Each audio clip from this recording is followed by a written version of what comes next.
Welcome to the People Who Read People podcast with me, Zach Elwood. This is a podcast about understanding people better. To learn more about it, go to behavior-podcast.com. In this episode, I talked to Philip Furley, who's done a wide range of interesting sports psychology-related research. He's done so much interesting research related to the role of nonverbal behavior in sports, it was honestly hard to decide which topics to focus on and which questions to ask. Here are some of the topics we talk about. We talk about positive and negative body language in sports and what effects that can have on one's teammates. We talk about celebratory body language and how that can influence the perceptions of other people, including judges. We talk about some behaviors and strategies of penalty kickers and goalkeepers in soccer. We talk about some specific behaviors from the recent World Cup games. We talk about the challenges in finding general behavioral patterns in sports. We talk about anxiety and the role it can play in sports. And along the way, Furley and I talk about various ways someone might make practical use of his research findings. I want to give a big thank you to Alan Crawley, who I've previously interviewed on this podcast and who goes by the online handle Sinverba. It was Alan's idea for me to ask Furley for an interview, and Alan also came up with most of the questions you'll hear me ask, because he's much more familiar with Furley's work than I am, and also because he's a lot more familiar with the game of soccer. So thank you for all of that, Alan. If you're interested in learning more about nonverbal behavior, I highly recommend checking out that talk I did with Alan. It was one of the more popular episodes of mine lately. And if you're interested in sports-related psychology specifically, just to note that I've done quite a few sports-related and game-related episodes in the past. Just a heads up before we start, this podcast has some ads. If you want to subscribe and get an ad-free version of this podcast, and get a few other features like collaborating on upcoming episodes, getting a free copy of my depolarization book, and more, you can learn more about that by going to behavior-podcast.com. Aside from any benefits, you'll be supporting me in making this podcast better and in promoting it. So if you've thought my work on this podcast has been interesting or important, and you've enjoyed all the free content I've put out, maybe you consider signing up. Okay, here's the talk with Philip Furley. Hi, Philip. Thanks for coming on. Hi, thanks for having me. So maybe we could start with talking about your interests a bit. What is it that's driven the various kinds of research you've done in the sports field and elsewhere? Yeah, okay. I didn't really get into the stuff we're going to be talking about till a bit later in my scientific career. So I started off my PhD in 2009. That was more on cognitive topics like how you can control your attention in various sports settings. And then in Germany, after you finish your PhD, if you want to become a professor, you have to do something called your habilitation. And there I got very interested in social sort of the social psychology of sports. And that's when I started to research into this nonverbal behavior, nonverbal communication, body language stuff. So what I noticed is a lot of people talk about that in applied settings, sport commentators. But then when I had a look, reviewed the literature, not that much research had been actually done in the field of sports. I mean, it was a very mainstream topic in general psychology, but within the field of sport, not that much research had been done, which was a good starting point for me to get started in this field of research. So one of your areas of research has been the body language of players, sports team players, and how that can affect their teammates or opponent players, for example, by communicating confidence or lack of confidence. Can you summarize? I know that's probably a big ask, but can you summarize your views about the role body language plays in sports? Yeah. I mean, that's an interesting question. I mean, it's hard to quantify it. I mean, several things we were interested in our research. First of all, the first thing is how body language is affected by various situations in sports, like, for example, the current scoreline, how it is going at the moment for the team, for the player, and if other people can recognize this sort of just based on the body language, and then in turn how this again might affect other players, opponents, spectators, and then again in the long run, how that might again come back to affect sports performance. These were sort of the questions that we were looking into. And I mean, we've got some answers to these questions. So what we find very very clearly is that the nonverbal behavior, the body language, the facial expressions, they are very much affected by various things that are going on in sports. One thing we had a look in a lot of different situations. So players change their body language if they're currently doing well, if they're leading, or if they're currently trailing. This is something that we've always found in all the experiments we've done. We've had to look at that in soccer, in tennis, in table tennis, in handball, in all sorts of different contexts. And this is something that we can clearly show. The body language is affected by how it's going. So if you're not doing so well, this shows in your body language. And if you're doing well, this also shows again in your body language. And people, observers who are not especially trained in drawing inferences from nonverbal behavior, body language, can make accurate inferences. If you show them brief video recordings or photos, they can say, okay, this guy is leading, this guy is trailing, and also by how much they're trailing. So one finds quite a contingency between the nonverbal behavior and the current score line. In further experiments, we could also show that this can have an effect on other players. So, for example, if you put athletes in a hypothetical scenario and tell them to look at this player and how likely they're gonna play well or play poorly against this player, then they're a lot more confident playing against somebody whose body language is from images where they're currently trailing as opposed to where they're currently leading. To give you one example of a line of research we've been doing. To take a specific example, the in one of your studies on baseball, you discovered the importance of holding your head high. Could you talk a little bit about that specific finding? Yeah, this was an experiment we did with actors. We used the so-called point light technique there, where we just put markers on joints of people, and then we manipulated sort of the body language they were they were doing. This was a follow-up experiment from the research that I'd been talking about before. And then if we manipulate the body language to resemble the body language of a trailing athlete, that sort of looks a bit more submissive as opposed to dominant, then you could clearly tell that the observers formed very different impressions. So if you showed these point light images to observers, also to athletes, then they had a negative image of the athlete that was sort of looking downwards, that was sort of collapsed, didn't have a lot of body tension, and they were also a lot more confident to interacting with this athlete.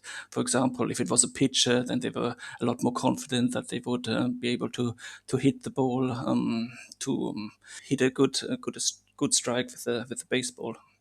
So one thing I've wondered is how would you implement this in a real world setting? So let's say you were a basketball coach, let's say, and your team had been losing for a while in the game.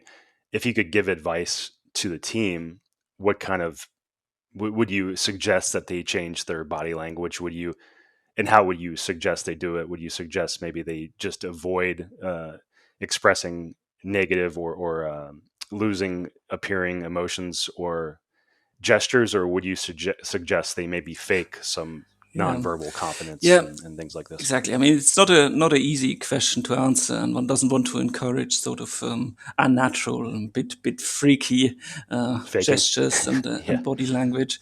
So, I mean, what you do find in a lot of our research is that the body language is sort of automatically affected by how what's going on.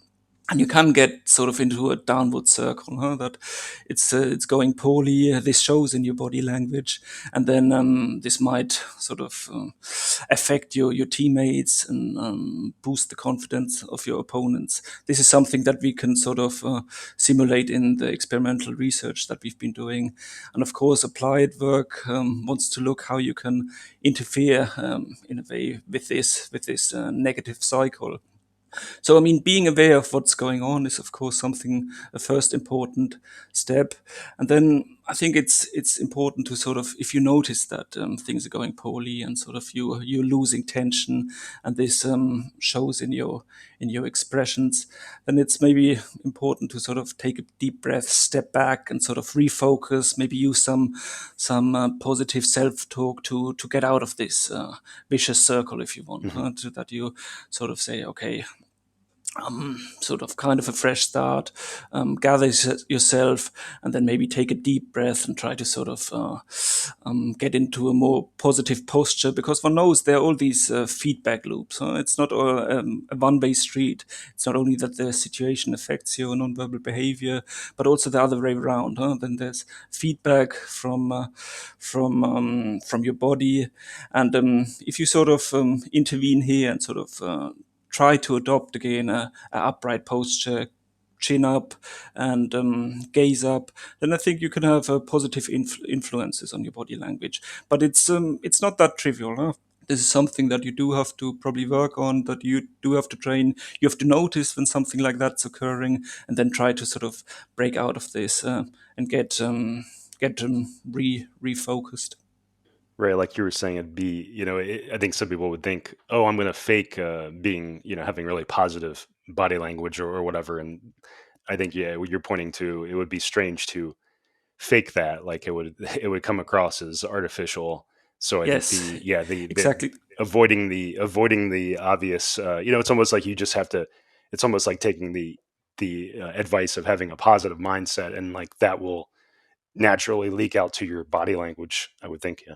No, exactly, and I mean it's simplistic messages like that are something that I I don't go for. I know this is something difficult, so my goal as a scientist is trying to understand what's going on, and then giving some helpful advice that might actually help. So we've also looked into the question whether you can sort of distinguish between posed expressions, posed body language, exaggerated body language, and body language that's actually affected by circumstances in sports. And people are very good at detecting these differences, which would speak against sort of just trying to fake it and Hmm. act too dominant, too confident. Right, that makes sense. So do you have a sense of how big of an effect we're talking? I think that'd be a lot of people's question is, it's probably like in the scheme of things, it's a small percentage, but still that can be significant because in a lot of games you are talking about very close games. So I'm curious, do you have a sense of like, say the difference between a team with like very bad, beaten body language who really lets it show versus a team that's more cognizant of these things? Do you have a rough guess of how big of a percentage it would matter? Yeah, I mean, I'm not going to give you a percentage. I don't think Yeah. one can sort of answer that with the methods that we have in science. I mean, you see all these messages that sort of a lot of the stuff that's communicated is most of it nonverbal. I'm not really sure how they came up with these percentages, so I can't. I can't really speak to a percentage. I think it, as you were saying, I think it's very important. It's one of these many variables that has an influence, and they're not isolated. Huh? They belong to the sort of to the whole toolbox, and I think this is one that hasn't been addressed enough by research, and that applied coaches, sports psychologists can do a lot with, and so I consider it very important, but sort of in combination with different things. Huh? It's sort of you have to get into the right inner state. This is likely to gonna affect your body language, your nonverbal behavior in a positive way. And if you notice that if you are in a good state, but your body language can still be improved, I mean, this is something else you can work on. Huh? This is another thing that you should pay attention to. Apart from the nonverbal, have you done any research or seen any research about the role of verbal encouragements or how people talk to each other? Has that been part of your work? Not really so much of my research. I mean, recently we were asked to contribute a chapter on communication, and a big part of that was nonverbal communication. And yes, I mean, obviously, what people say to you, what coaches say to one, has a big impact. It also matters how they state things. sort of in a calm, not too agitated way. I mean, these are things that have been studied, but not so much by me and my students. You had done some research on surfing and how surfers' body language can influence observers and judges. Could you talk a little bit about what you found with that research? Yeah, this was more of an bit more applied question, not so much the basic research I'd been talking about before. Yeah, I'm very interested in the sport of surfing. I got into surfing myself when I was going to school in San Diego. I'm not very good at surfing, but I started to follow it quite actively. So the contests are broadcasted also here in Germany via the internet, and so I've been following it quite a bit as a spectator. And one question that arose there was that it's always one or two surfers, 1 to 3 surfers who are competing against each other, and then the 2 best waves they surf are scored by a judging panel, and then they get points for the waves. What then often happens is that a surfer gets a first good wave, and the other surfer has already 2 good waves, so he needs another score to beat the other surfer to progress in the heat. This is kind of the format that exists there, and then they've got a limited amount of time that they have to get the 2 best waves in a heat, and then the scenario actually always occurs that one surfer needs a certain score to beat the other surfer. And what you then often see that the time runs out, so the surfers take off on a wave, and then at the end of the wave they show some very interesting nonverbal behavior in the surfing situation. They call them claims. They show some victorious nonverbal behavior, like Mm. punching in the air, doing fist pumps, this kind of stuff, and they do that sort of towards the judging panel. And something that they always said in this commentary is that these nonverbal celebrations, that they affected the judging panel. That sort of they didn't really judge the performance, but sort of How they thought they did. how they thought they did exactly. And this was sort of a question that I thought we could answer very well with some methods that we've been using. So we had a whole lot of video material from surfing contests, and then we could have this video material judged. We could judge the actual performance, and then we could see how much the judging was affected if we showed this additional victorious nonverbal behavior at the end. And we got quite a clear answer. So we did, I think, a good experimental setup, and we could clearly show that both lay people, when judging the performance of surfers, they judged it more favorably if the surfers celebrated their performance with certain nonverbal gestures. But it was quite interesting that also experienced judges judged it about half a point, which is quite a lot in Mm. surfing, better when they saw these victorious nonverbal behaviors after the wave, in comparison to just seeing that performance without the nonverbal behavior at the end. Yeah, I mean, that seems pretty huge. And I mean, getting back to that question of is it a good strategy to deceptively do these things, it would seem in this case that it would be a good strategy, with the caveat, of course, like the other things we were talking about, where, at a certain point, if you're known for somebody that's always behaving triumphantly, everybody will know that about you. So it kind of would get out that you were often doing that. But it seems like in the context of a specific, event, there wouldn't be much reason to not try to act more confidently and triumphantly after your. Yeah. No, I agree. So sort of up to a point, exactly, because I mean, in these videos, we did have the surfers actually did do something well that they thought they should celebrate, and then I mean the comparison was showing this or not showing this. So the message would be: so if you do well, then I think it's beneficial to show this. But if you're doing poorly, I think judges They'll would know. notice, huh? and Yeah. and and it would. I mean, spectators would pick up on that, and you might get a bit of a Right. weird reputation, You're a which you phony. want to. Yeah, you're just a faker. You got to use it within reason, basically, right? Yes, Yeah, you have yes, to exactly. use it Yeah, judgmentally.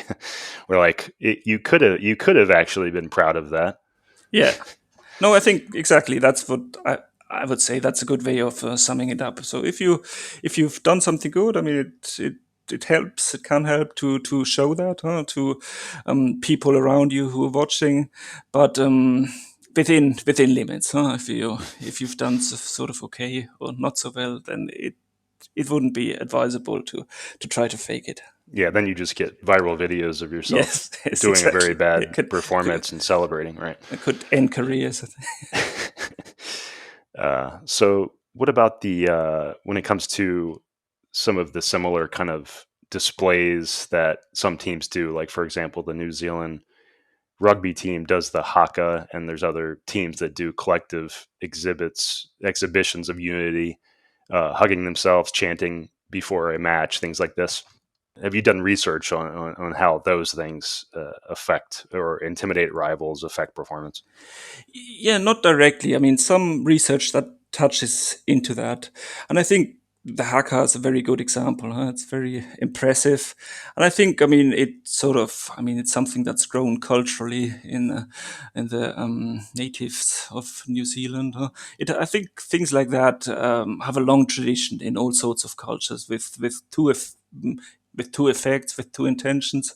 First of all, to sort of psych one up oneself, so to sort of get the team ready, sort of kind of a pre-performance ritual that gets you pumped up, ready to perform, ready um, to fight in these matches.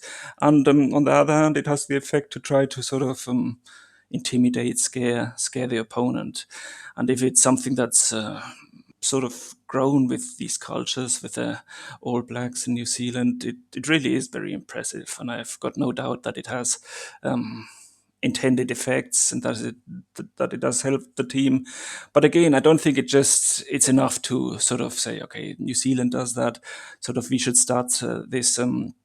As a team oneself, it has to be authentic. It has to be believable. It has to be sort of suit the team that's showing it. And there's all kind of research showing that sort of pre-performance routines can increase arousal, can increase performance. So I think teams are well advised to sort of try to train something like that, to engage in things like that.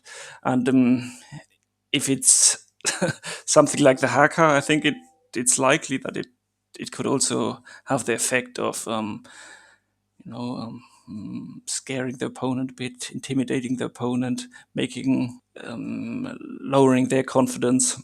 And we've done some research, or there has been some research that has shown that the way that, for example, tennis players enter the court does affect sort of confidence levels of the opponent if they come in very confidently. And also from my own sporting experience, I can remember sort of looking at some teams, looking at some plays, and thinking, "Oh God, I how am I supposed to beat them?" Is part of the what do you think the intimidation?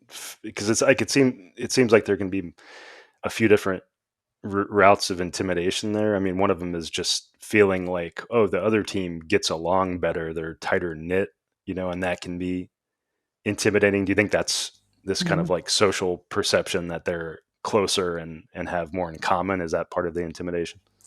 Yeah, I think that's a interesting point. I would believe so. There's some very interesting research. I always wanted to try to sort of do something in sports with that actually shows that things like having rituals where teams move together, that this increases team cohesion. No? That if they do engage in something like the haka, moving very synchronally, that this Mm, in fact does lead to a bigger belonging to the team, sort of less me, less I in team, and light this brainwashing, yeah. kind of like group cohesion Yeah, activity. Yeah. kind. I think it's quite likely. I don't think it's been shown, but I think it's a very feasible hypothesis that this would increase team cohesion. And again, I mean, if people actually feel that sort of I'm really part of this team, I'll do everything to help this team. I mean, I'm pretty sure opponents will notice that teams that are sort of very close together, functioning very well as a team.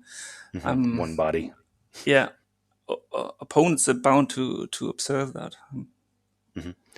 So you've gotten a good amount of attention for your football related work, aka soccer related work. Maybe you could give a summary of the work the most important work as you see it in that you've done in the area of football. Well, football, of course, is something that's very big in Germany, and often, I mean, the actual sport isn't sort of what I'm so interested in, but sort of using it to test theories in psychology. So we've done a lot of research on football penalties, but mainly because this is a very good situation, I find, to study body language, study nonverbal behavior. First of all, it's quite a static environment, well-controlled environment, two players playing against each other, where you can monitor both the goalkeeper and the penalty taker very closely. You can see, watch their facial expressions, the body language, and it's got a very clear outcome. It's a very easy to study environment, much easier than studying 11 on 11 soccer. So this is one of the reasons we've done so much research here. So we've looked at several things. So maybe I'll stick with the work on nonverbal behavior that we've done on body language, and here in combined work with some other European scientists, we were able to identify one kind of nonverbal behavior that's clearly related with being not so successful, that shows that you are anxious. And this is something that we've called hastening and hiding behavior. And you can see that quite often in situations where a lot of pressure is on the performer, and they show behavior sort of trying to get out of this situation as quickly as possible. Yeah.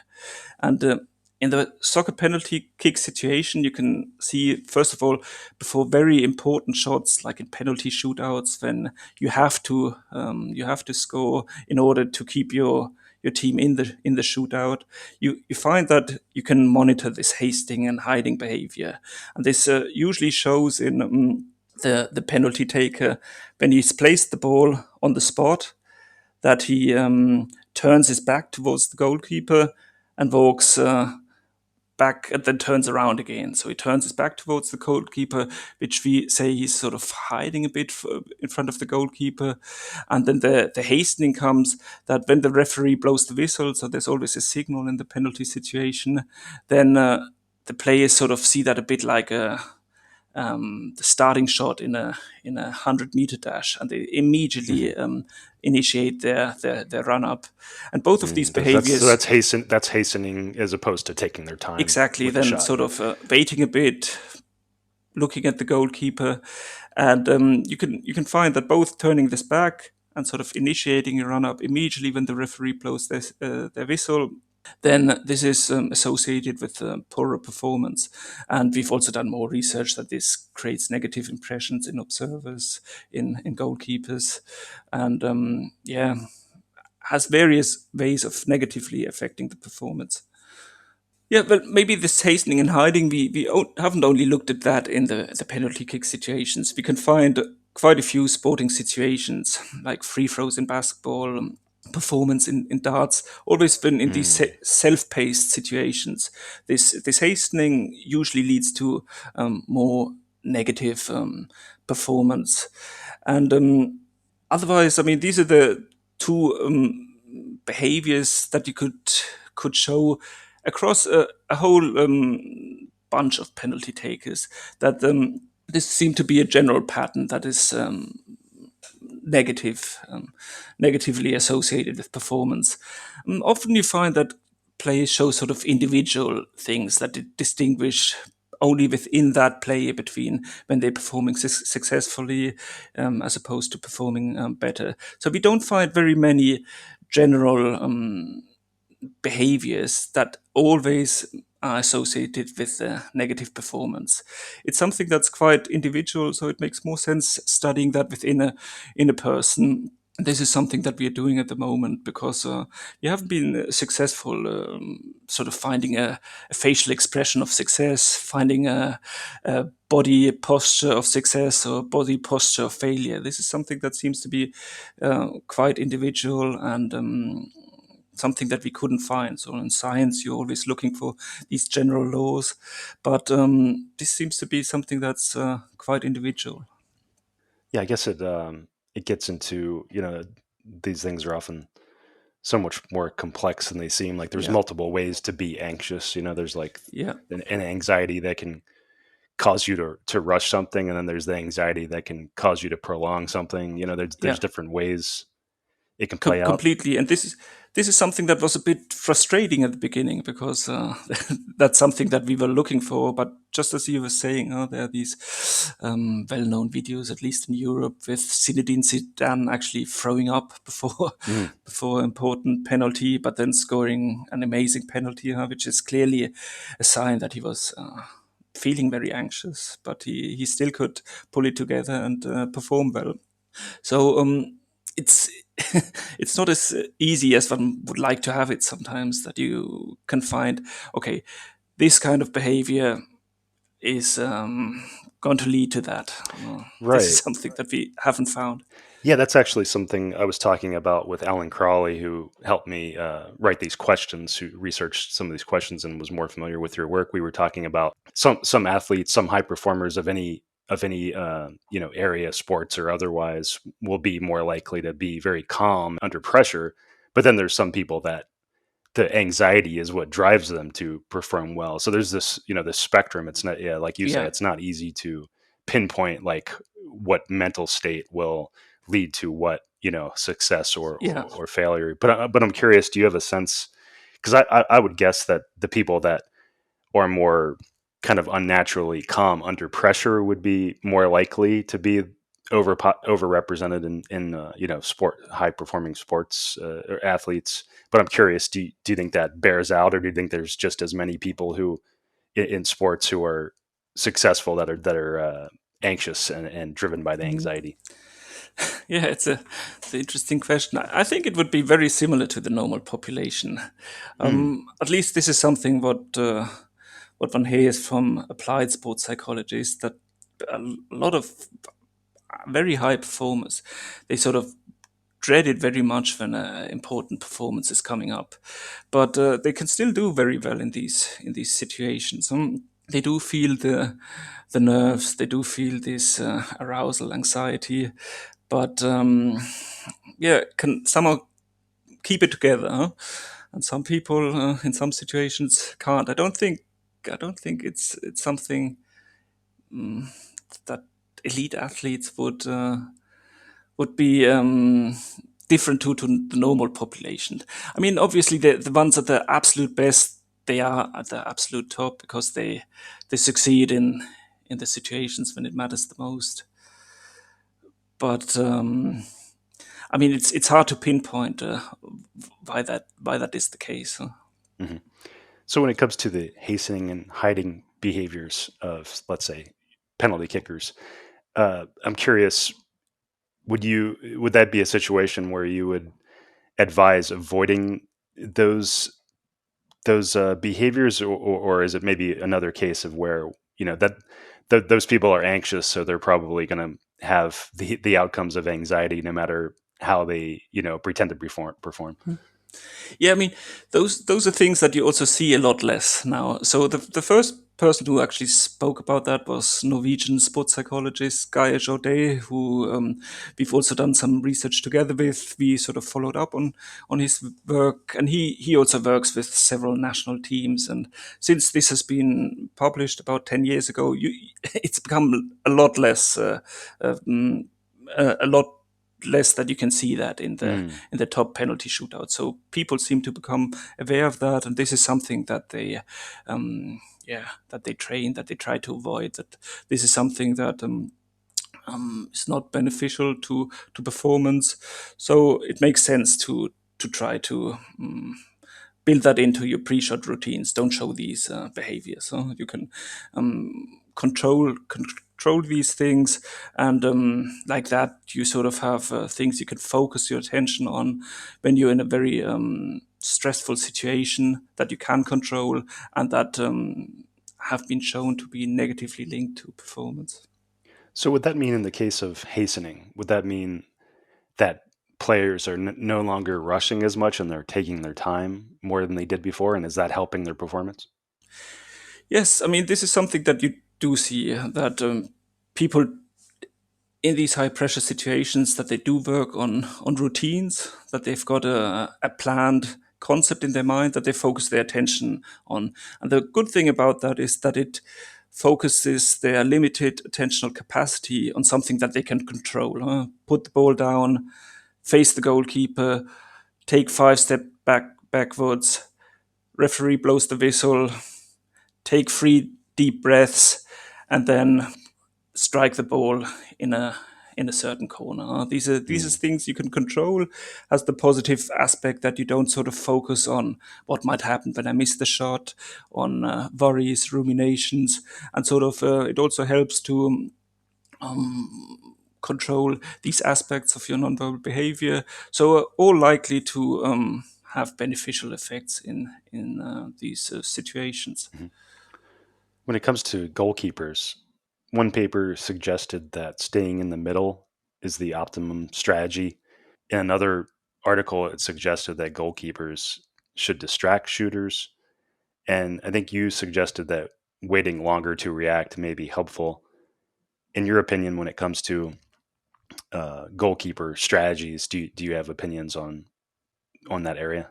Yeah, I mean, this is those are all strategies that have been published in good journals. I mean, that's always what happens. So experiments, they focus on one or two variables, and then maybe lead to a recommendation that doesn't take all the variables in play into account during actual Mm. match.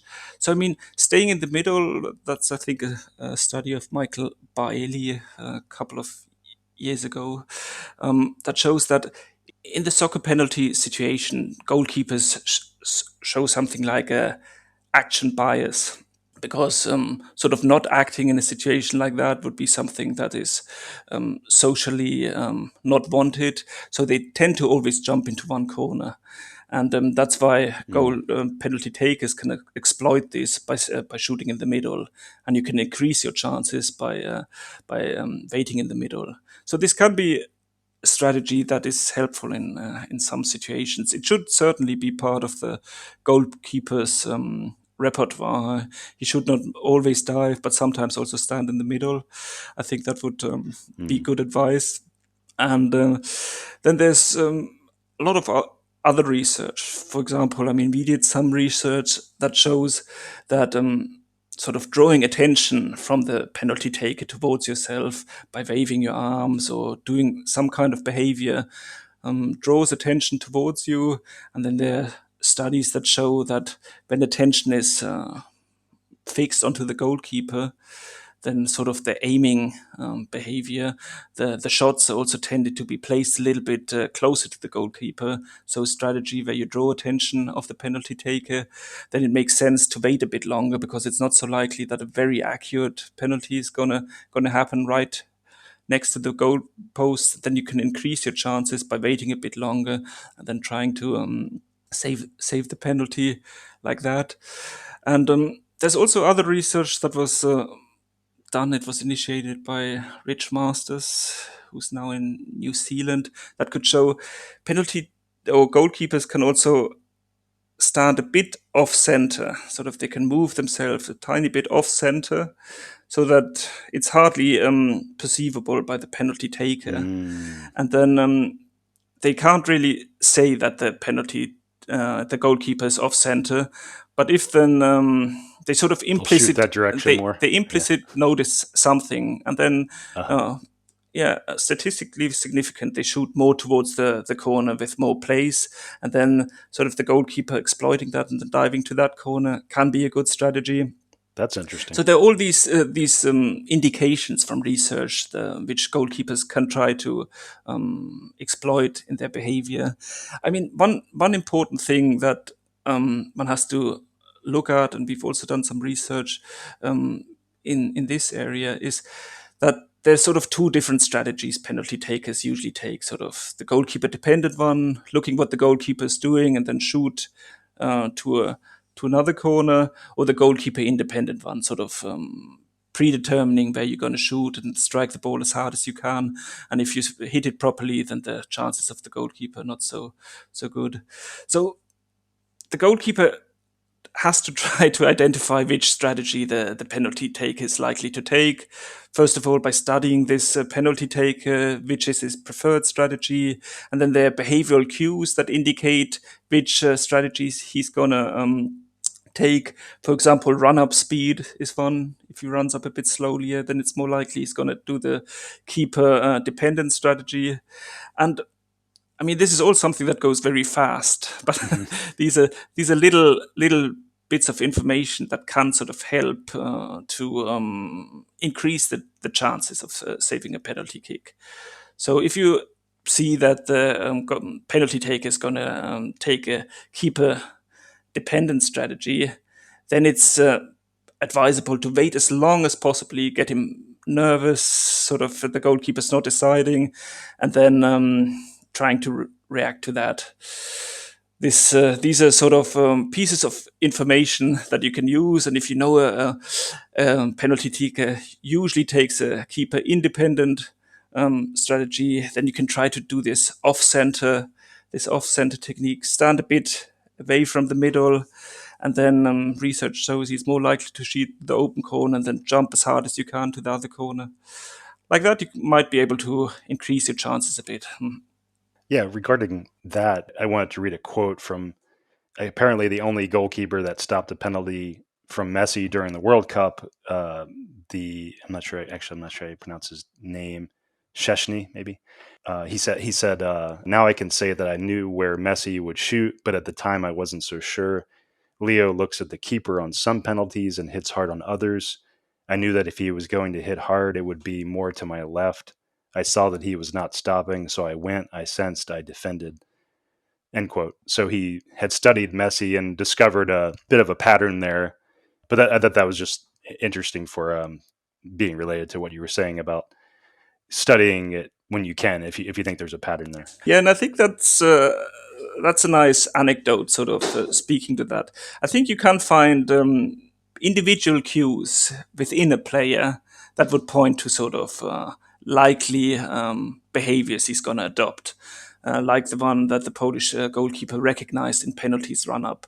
And I think it makes sense, sort of studying videos of individual players and then trying to determine patterns in what they are likely gonna do.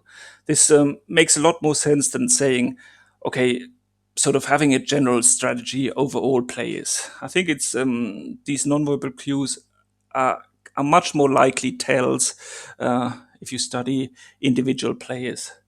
There's there's also this nice story that I talk sometimes about when I'm lecturing on this to my students. I think it's in the biography of Andre Agassi, who said he found a tell in the serve of Boris Becker, who usually pointed his tongue out before he served the ball, and Mm-hmm. then sort of if you pointed the tongue out straight, then the serve was much more likely to go straight than when he pointed the tongue out sort of in an angle. Then he would more serve to the outside.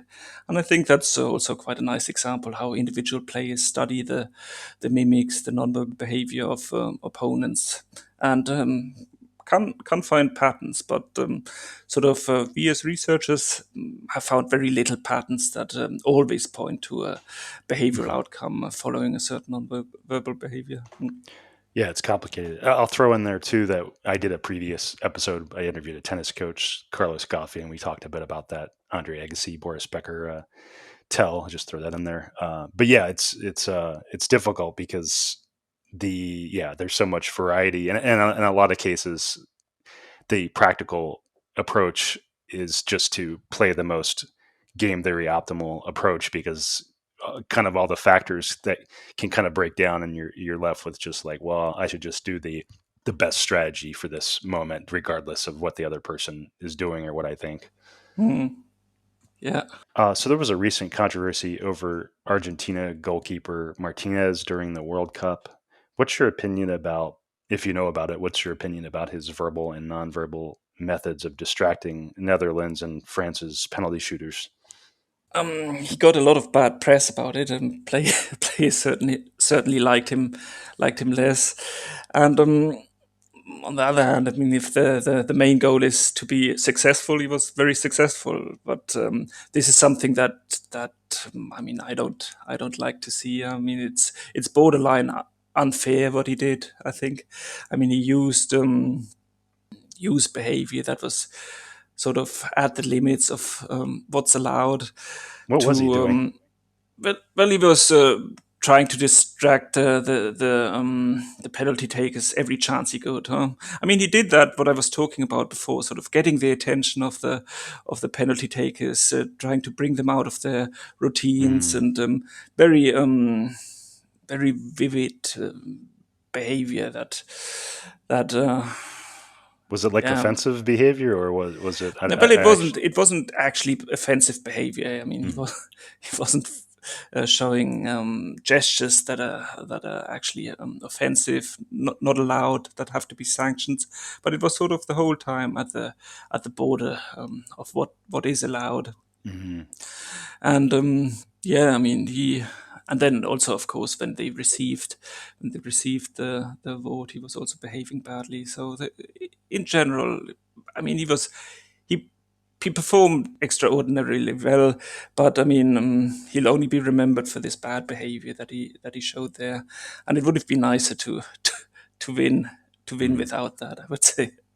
Yeah, it reminds me in poker, there's what they call angle shooting, which is a term for things that are not technically illegal in the game, but are Yeah, perceived as immoral by a good number of people and outside the realm of proper game etiquette. So it sounds like it was in this kind of gray area of, yeah, sure, it's allowed and you might do okay with it, but people are going to frown on you and look down on you a bit. yeah, yeah, exactly. I mean, that's what it was. It was sort of yeah, not gentlemanlike behavior. Mm. And I mean, this is something that obviously, I mean, sport is very competitive, also at the highest level. But you don't want people winning like that. And I also don't think that was the reason they won, but it was sort of a negative. I don't know the English word. It had a negative Connotation. touch to it, connotation.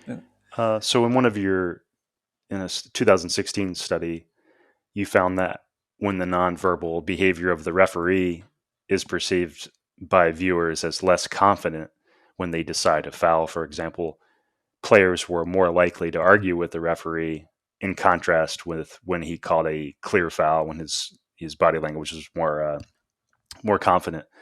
So that would seem to say maybe it would make sense to teach referees to have some confidence in their calls, but like we've been talking about, that could backfire because if you do that on a clearly wrong or close call, you might lose respect from people. Do you have thoughts on the practical benefits of that research? Yeah.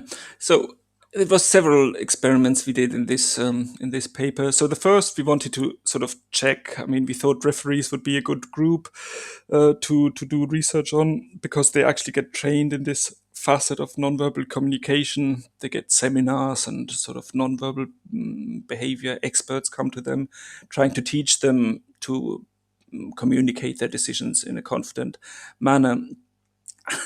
And sort of part of this research was looking into, okay, how successful is this coaching?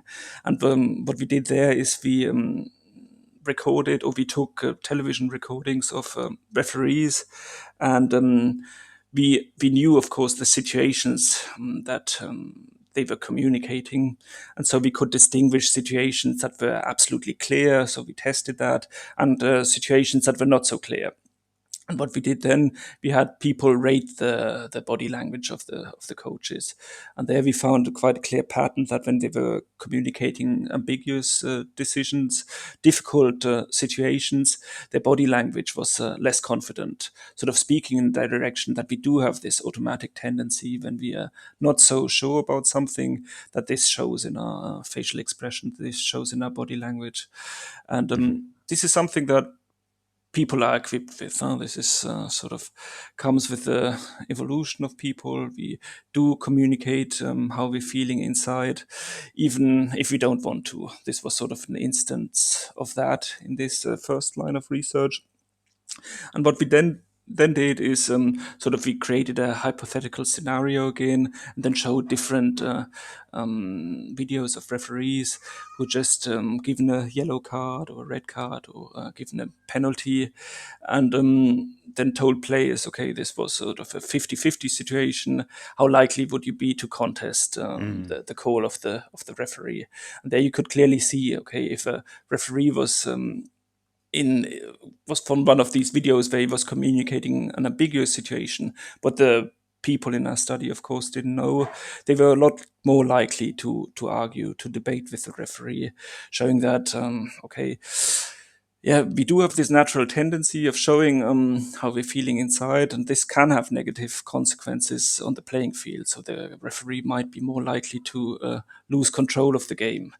So, I mean, again, I don't think there are quick fixes for that. I think Hmm. it's interesting to understand that, and I do think that referees are well advised to work on this, and I'm sure they do.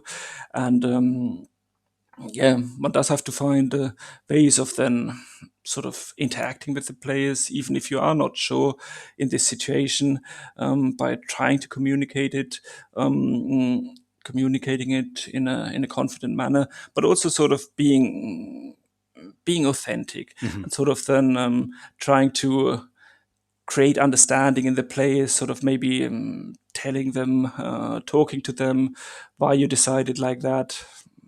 Yeah, Hmm. being sort of human too. I mean, people come with this tendency that they do show that in their body language. Hmm. It gets back to the theme we've been talking about a few times, where it's like you can use some of this knowledge to your benefit in various ways, but you also have to be aware that using it badly will have repercussions for you. Yes, Uh, yes. yeah.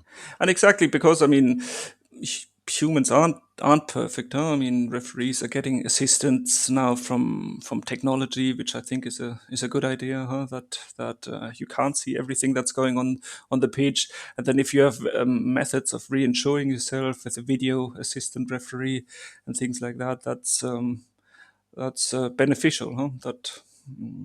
That will help the referee, and that they won't be so often in situations where they made a call that might have been wrong, but then they can sort of correct it later. This is likely to cause less friction on the playing field. Hmm. Would you like to talk about any other important work that you've done in sports behavior? Or do you think we've covered a good amount of it there?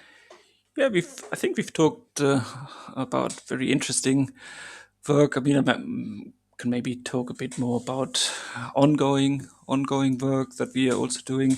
So we are also trying to use a lot of technology now to sort of automatically trace facial behavior during sports competitions, and trying to find contingencies between that and working on automated ways of detecting certain behavioral patterns like posture during game situations.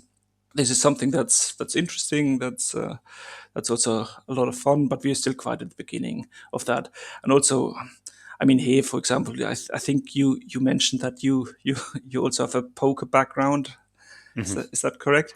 Yeah, I used to play for a living, and I'm most well known for my books on poker tells, Yeah, aka yeah, poker behavior. Yeah. exactly. So, I mean, we've also played around with that. For example, I mean, there's so much interesting material you can use in this research. So Hmm. we've used these facial emotion recognitions on thousands of images from poker players, for example, when they've got a strong hand, when they've got a weak hand, Hmm. and So I haven't found any contingencies there that there might be something that's associated over the players when they are bluffing in comparison when they have a good hand from this facial recognition software. This is something that we've looked into, and we've also tried to find facial patterns. For example, if a penalty taker scores a penalty or misses a penalty, and also there we haven't found much.